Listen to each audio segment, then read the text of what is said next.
Hi everyone, welcome back to Bible in a Year. My name is Natalie and we are on day 54.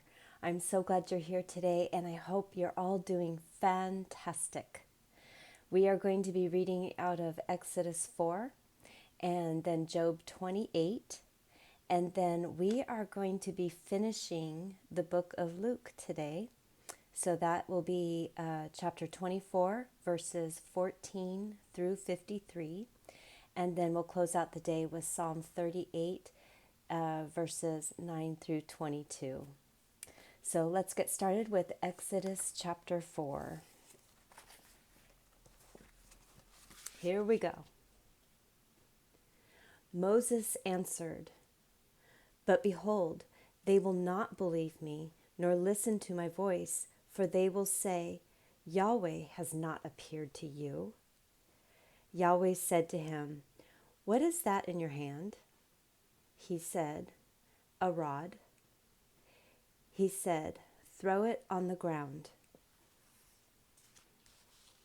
He threw it on the ground, and it became a snake, and Moses ran away from it. Yahweh said to Moses, "Stretch out your hand and take it by the tail." He stretched out his hand and took hold of it, and it became a rod in his hand. This is so that they may believe that Yahweh, the God of your fathers, the God of Abraham, the God of Isaac, and the God of Jacob has appeared to you. Yahweh said furthermore to him, "Now put your hand inside your cloak." He put his hand inside his cloak, and when he took it out, behold, his hand was leprous, as white as snow. He said, "Put your hand inside your cloak again." He put his hand inside his cloak again, and when he took it out of his cloak, behold, it had turned again as his other flesh. It will happen, if they will not believe you or listen to the voice of the first sign, that they will believe the voice of the latter sign. It will happen that they will not believe even these two signs, or listen to your voice, that you shall take of the water of the river and pour it on the dry land. The water which you take out of the river will become blood on the dry land. Moses said to Yahweh, "O Lord, I am not eloquent, neither before now, nor since you have spoken to your servant, for I am slow in speech and of slow tongue." Yahweh said to him, "Who made man's mouth? Or who makes one mute, or deaf, or seeing, or blind? Isn't it I, Yahweh? Now therefore go, and I will be with your mouth, and teach you what you shall speak." Moses said, "O Lord, please send someone else." Yahweh's anger burned against Moses, and he said, "What about Aaron your brother, the Levite? I know that he can speak well. Also, behold, he is coming out to meet you. When he sees you, he will be glad in his heart. You shall speak to him and put the words in his mouth. I will be with your mouth and with his mouth, and will teach you what you shall do. He will be your spokesman to the people. It will happen that he will be to you a mouth, and you will be to him as God. You shall take this rod in your hand with which you shall do the signs." Moses went and returned to Jethro, his father-in-law, and said to him, "Please let me go and return to my brothers who are in Egypt, and see whether they are still alive." Jethro said to Moses, "Go in peace." Yahweh said to Moses in Midian, "Go return into Egypt, for all the men who sought your life are dead." Moses took his wife and his sons and set them on a donkey, and he returned to the land of Egypt. Moses took God's rod in his hand. Yahweh said to Moses, "When you go back into Egypt, See that you do before Pharaoh all the wonders which I have put in your hand. But I will harden his heart, and he will not let the people go. You shall tell Pharaoh, Yahweh says, Israel is my son, my firstborn, and I have said to you, let my son go, that he may serve me, and you have refused to let him go. Behold, I will kill your firstborn son. On the way at the lodging place, Yahweh met Moses and wanted to kill him. Then Zipporah took a flint and cut off the foreskin of her son and cast it at his feet. And she said, surely you are a bridegroom of blood to me.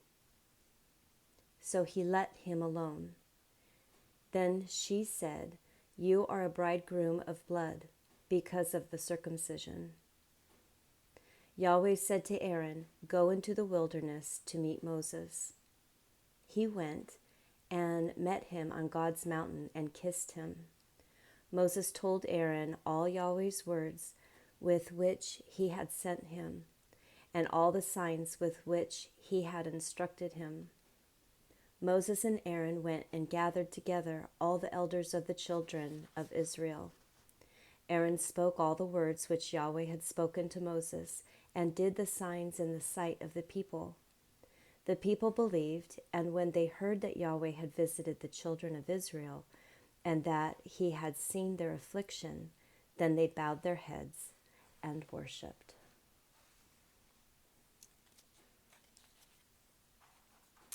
I truly, truly love all the interactions between God and Moses. It is such plain speech. God says something to Moses. Moses says, okay, and speaks clearly to God. And the interaction that just goes back and forth between them, I can identify with that. To be honest, that is my prayer life with God. I just spit it out. I even think today's prayer might have been, I'm sorry, I lack respect. But I just have to spit it out. There's, I don't know. I just love reading it. It warms my heart. I hope you enjoy this too. Exodus is going to be getting into some pretty rough reading, but in the corners of it are pieces of history that we can apply to our lives today, even to the point of how we talk with God and how God talks with us and how we can build our relationship with Him today by learning from the history of Exodus. So anyway, I digress. I'm sorry. Moving on to Job chapter 28.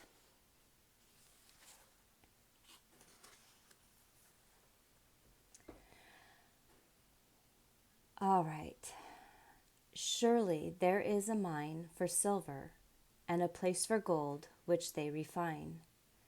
Iron is taken out of the earth, and copper is smelted out of the ore. Man sets an end to darkness and searches out to the furthest bound, the stones of obscurity and of thick darkness. He breaks open a shaft away from where people live. They are forgotten by the foot. They hang far from men, they swing back and forth. As for the earth, out of it comes bread. Underneath it is turned up as if it were by fire. Sapphires come from its rocks. It has dust of gold. That path no bird of prey knows, neither has the falcon's eyes seen it. The proud animals have not trodden it, nor has the fierce lion passed by there. He puts his hand on the flinty rock, and he overturns the mountains by the roots. He cuts out channels among the rocks. His eyes see every precious thing. He binds the streams that they didn't trickle. The thing that is hidden, he brings out to light. But where will wisdom be found? Where is the place of understanding? Man doesn't know its price, and it isn't found in the land of the living. The deep says, it isn't in me. The sea says, it isn't with me. It can't be gotten for gold, neither will silver be weighed for its price. It can't be valued with the gold of Ophir, with the precious onyx, or the sapphire. God and glass can't equal it, neither will it be exchanged for jewels of fine gold. No mention will be made of coral or of crystal. Yes, the price of wisdom is above rubies. The topaz of Ethiopia will not equal it. It won't be valued with pure gold. Where then does wisdom come from? Where is the place of understanding? Seeing it is hidden from the eyes of all the living and kept close from the birds of the sky. Destruction and death say, we have heard a rumor of it with our ears. God understands its way, and he knows its place. For he looks to the ends of the earth and sees under the whole sky. He establishes the force of the wind. Yes, he measures out the waters by measure. When he made a decree for the rain and a way for the lightning of the thunder, then he saw it and declared it. He established it, yes, and searched it out. To man he said, behold, the fear of the Lord, that is wisdom. To depart from evil is understanding.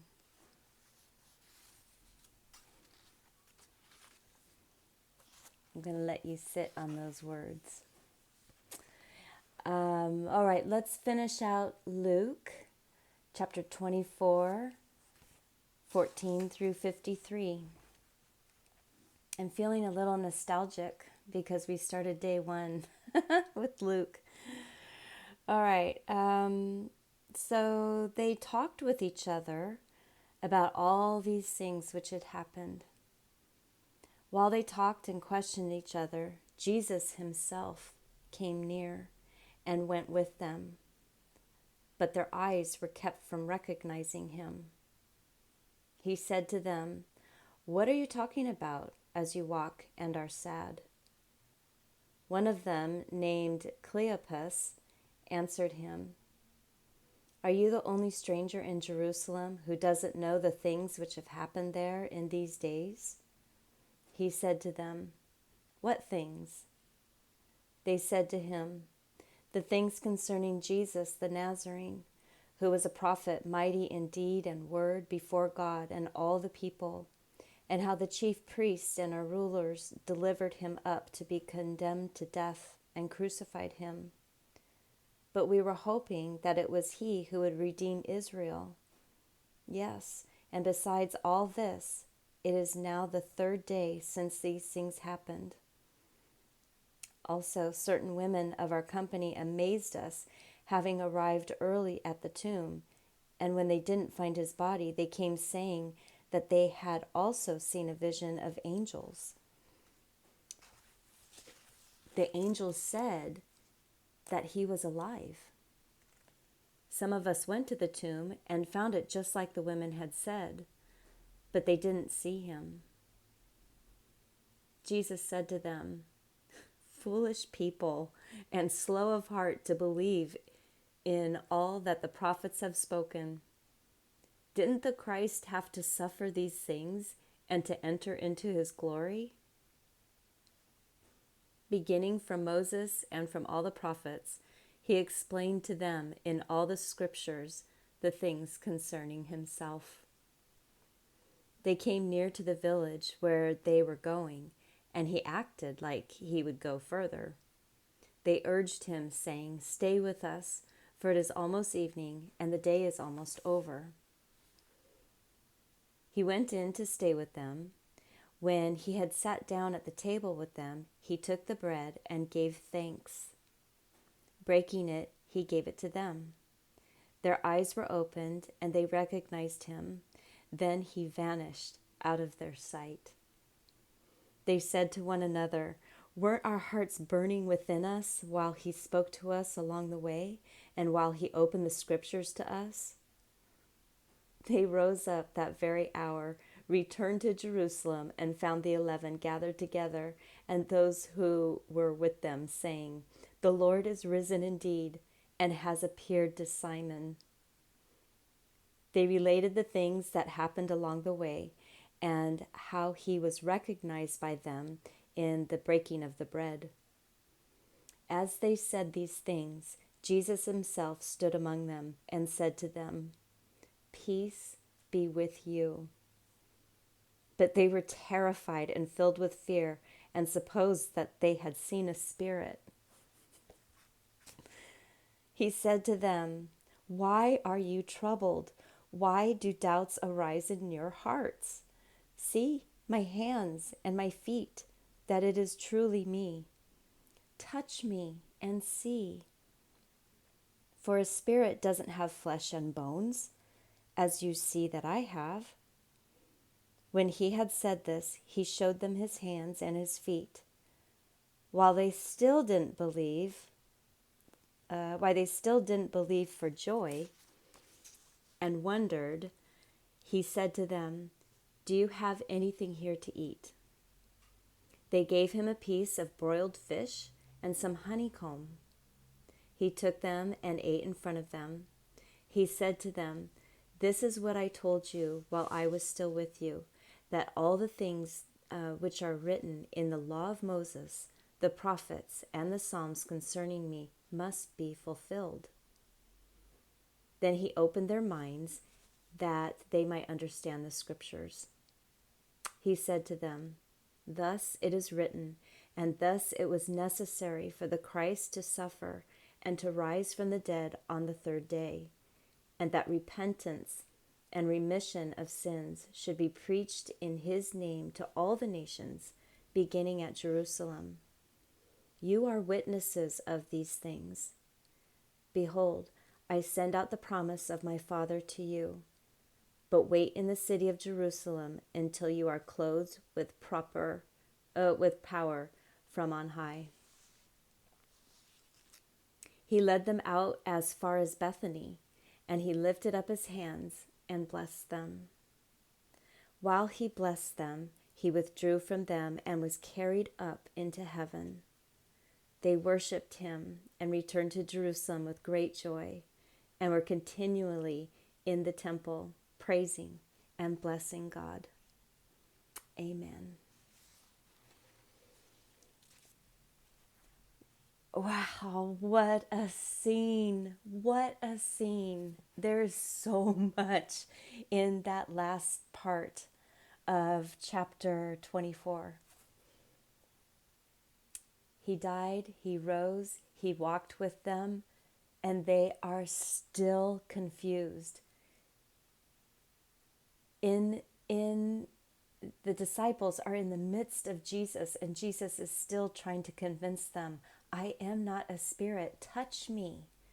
I have risen." Just the doubts and the back and forth. I think in Sunday school I learned that the disciples, they were followers of Jesus. He rose from the dead. They saw the tomb was empty, and they immediately followed him. But we've learned in this history that that's not the case. They still had doubts. And if you are in this journey of hearing the Bible and you still have doubts, take heart. It's okay to still have doubts. Just hang on and keep listening. Or if you have a Bible, keep reading, keep searching, and your eyes will be opened. Okay, I am awfully chatty today. Maybe it's the sunrise. I was awoken very early this morning. It was like at 4:30 in the morning. Couldn't go back to sleep, and I thought, you know what? I'll just get up. So I've had a lot of coffee. I have a little bit of a sunrise going on, and I'm enjoying this morning with you. Moving into Psalm 38, and I'm hoping the Lord sorts this reading day out. Psalm 38, verses 9 through 22.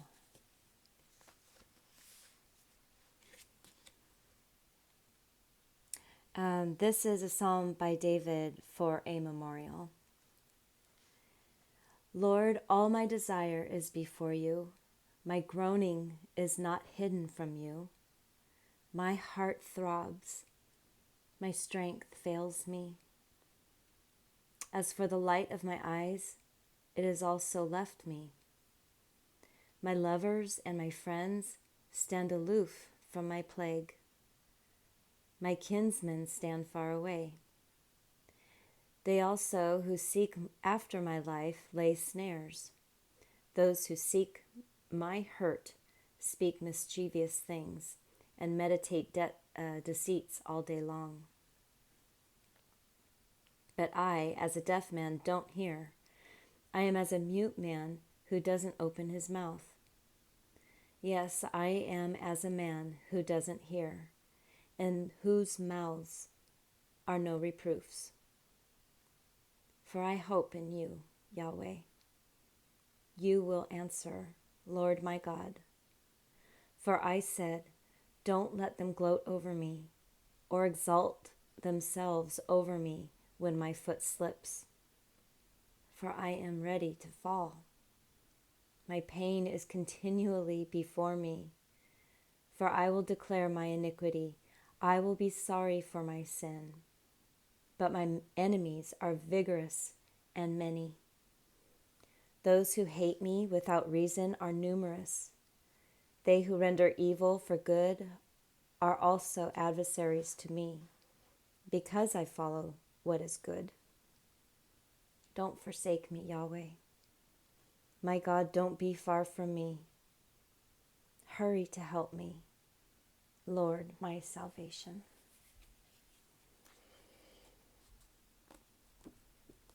Wow, everyone. Thank you so much for joining me today. Sorry for the sunrise.